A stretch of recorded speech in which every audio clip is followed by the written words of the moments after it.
Hello everybody and welcome back to my channel. Today we're going to do a 30 card in, 30 card out on the Legends Legacy Commander deck.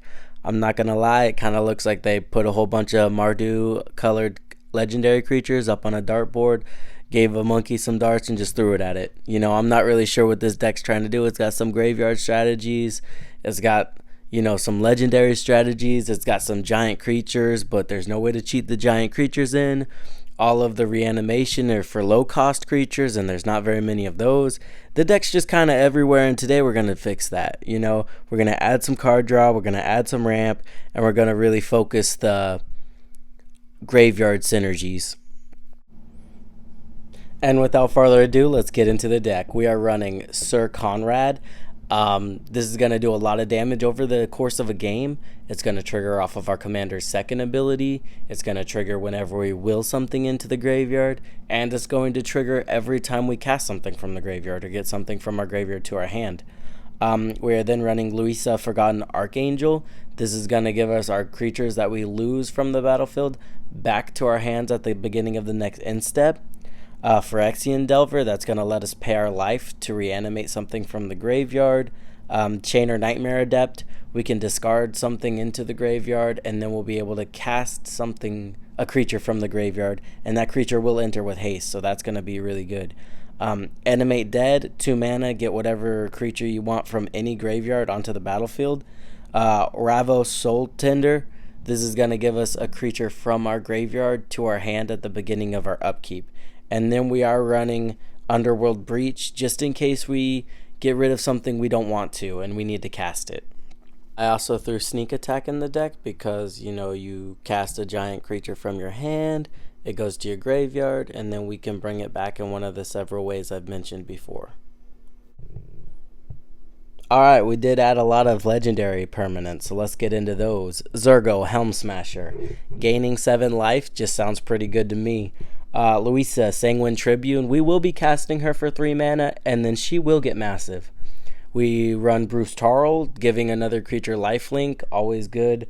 Villas, Broker of Blood, this card has the potential to gain us a ton of cards. Vito, Thorn of Duskrose, this card is going to do a lot of damage. This deck was meant to gain life, and I noticed when I was looking at it, there's not a lot of life gain strategies or synergies, so I threw him in there. Arcamret's Archive, whenever we gain life, we're going to gain double the life, and whenever we draw cards, we're going to draw double the cards.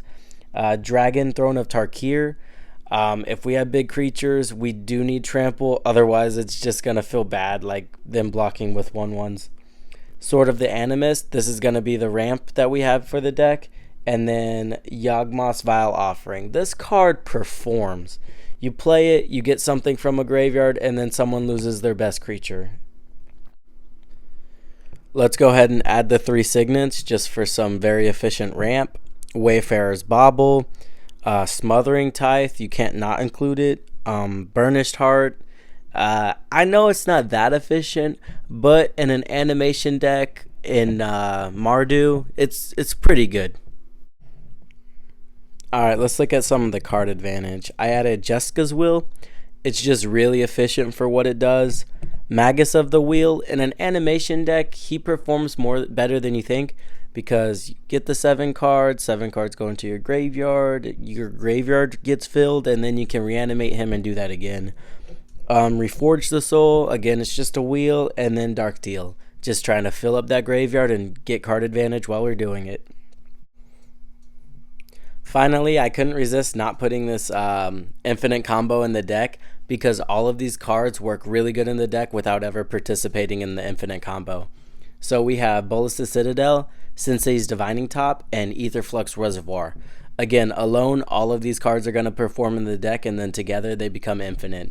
So if you don't know how this combo works, you need all 3 of them on the field, and then you will put top on top of your library, draw the card, cast the top from the top of your library using Bolas' Citadel, and then you'll gain the life off of Aetherflux Reservoir. And then you just repeat this process until you gain enough life to Death Star your opponents down, and it's pretty great. Alright, and let's get to the fun part, the 30 out. I'm going to be honest, I'm not going to give much justification or any of why I took these out, but if you disagree with me, let me know in the comment section down below. We have Anafinza, Karizev, Bantu Monument, Tinza, Godo Small, Hedron Archive, Sword of the Chosen, Varak, Warped Singer, Kathop, Soul Hearted, um, Commander Sphere, Honor Worn Shaku, Belbarka, Thrill of Possibilities, Day of Destiny, The Circle of Loyalty, Jozu Ves, Hero's Blade, Oketra's Monument, Hero's Podium, Zutulpa, Zerim, Garna the Bloodflame, Tajik, Ashling the Pilgrim, Krinko, Alesha, Tashar, Adrena, Unbreakable Formation, and then 2 lands. Thank you for watching. This has been 30 in, 30 out. I hope that you guys enjoyed the video. Please consider leaving a like and subscribing.